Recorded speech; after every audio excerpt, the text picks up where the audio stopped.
I didn't intend for this to be a pure performance gaming PC, but man, I honestly don't think I could have squeezed out more price to performance than this. I actually paid just under $750 for absolutely everything inside this build, and I'm gonna show you exactly how you can do the same. I'm gonna make this video and build as easy to copy as possible, so it'll include the full parts list, why I chose them, and a full benchmarking run. If you need more than that, like the cable management guide, our exact BIOS settings, or links to alternative parts, that'll be linked down below in the cheat sheet so you have everything you need. If it's your first time building a gaming PC, then we condensed down the 3-hour live stream where I built this one into just the PC building steps so you can follow along with that. So without further ado, this is my $750 pure performance gaming PC build guide for mid-2025.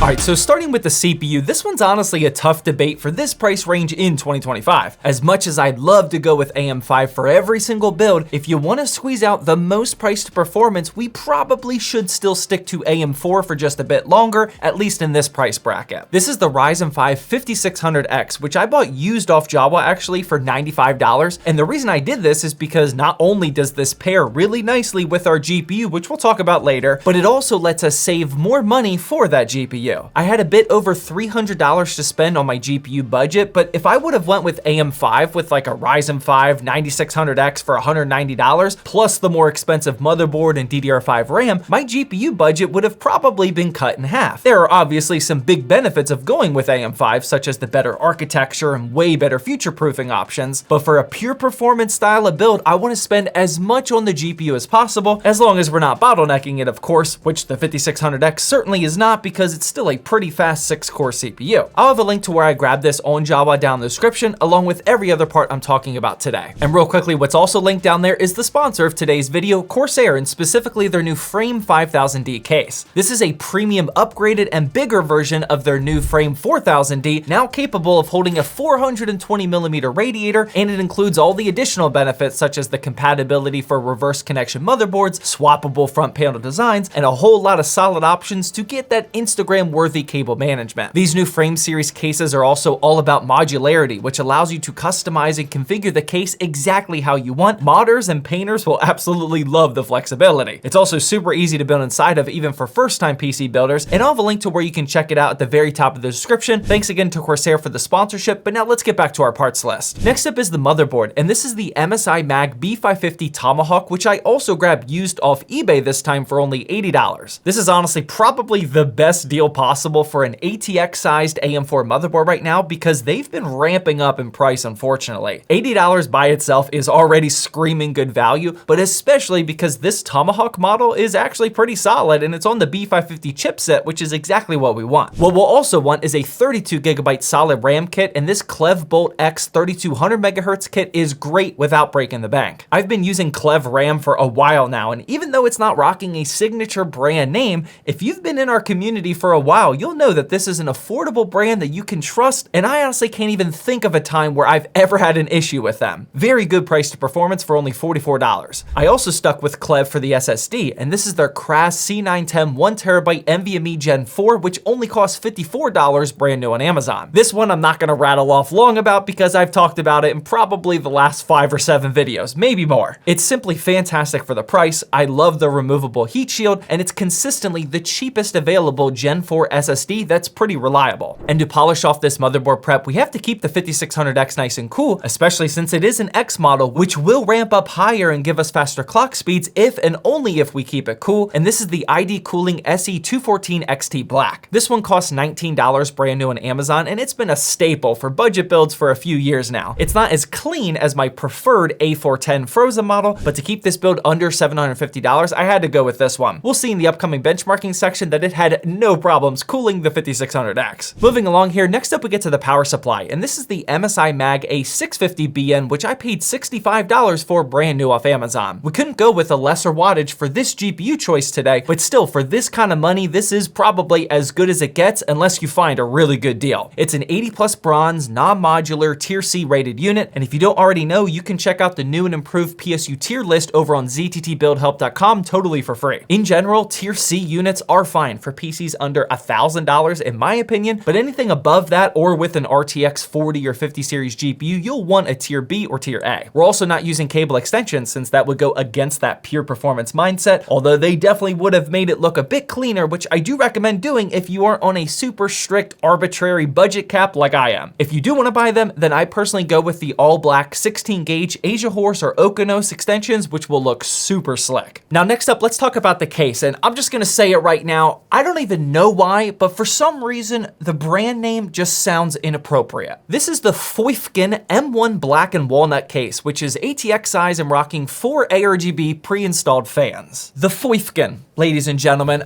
it sounds like something that's gonna demonetize this video, but there's nothing I can do about it. It's the Feufgen. Now, other than the name providing me with a 3-hour live stream's worth of entertainment, the reason I picked this up is because A, I wanted to try something new, and B, on paper, this is rocking some serious value. It only costs $76 brand new on Amazon, and with that amount of RGB fans and this beautiful black and wood grain front panel, it looks pretty solid. It's also rocking a USB-C connector up at the front, and if you just disable the RGB colors like I did, it definitely gives off that sophisticated cigar smoking and whiskey sipping vibes. If you do want some color options, you definitely can. I just think that turning them off looks better with a system like this. The absolute only problem that I found with this case is that when people ask you what case it is, because nobody is gonna know what this is, you're gonna have to explain to them that it's the Feufgen. Good luck. What they'll also ask about is the GPU, and not because it's not well known or anything, but people will be questioning why you can play every game in 1440p with a less than $750 build. The reason that's possible is because of this XFX RX 6750 XT Quick 319, and I paid $315 for a used one, again over on Jawa. That's just slightly under what I consider the going rate is for a 6750 XT right now. If you're following this along at home, I'd search on both eBay and Jawa for this type of deal, and even if you pay like $330 or $340, that's still really solid price to performance. In that cheat sheet, which is linked down in the description, I'll throw some other recommendations like a 6700 XT, so check that out if you need it. But yeah, this 6750 XT is rocking 12 gigabytes of GDDR6 VRAM, and for comparison, it's right in line with about an RTX 3070, but of course with more than that dreaded 8 gigabytes of VRAM. Before we check out the actual results that we got in the gaming benchmarks, here's what the final parts list is looking like, and like I said in the intro, I just paid a touch under the $750 target mark. Granted, that price point does rely on some solid used Jawa and eBay deals on the CPU, motherboard, and GPU, but if you want this high performing of a 1440p system at this price range, that's the path that you'll want to go down. So now let's jump into some games, and we'll start with the new Splitgate 2, and in 1440p high settings without any sort of upscaling, we got a very solid 121 average FPS. Marvel Rivals also didn't need upscaling because in 1440p medium, we got 75 FPS, and Fragpunk looked really good in 1440p high with 155 FPS. Now, we will want to experiment with some FSR action because the year's 2025 and it's almost a requirement to play these super demanding unoptimized titles. And the first one's Monster Hunter Wilds, and in 1440p high with FSR set to balance, we got a pretty smooth and honestly great looking 71 FPS. We also turned FSR on for Assassin's Creed Shadows in 1440p medium settings just so we could hit above 60 FPS. And here's Doom the Dark Ages set to 1440p high with FSR, and we got a very nice 69 FPS.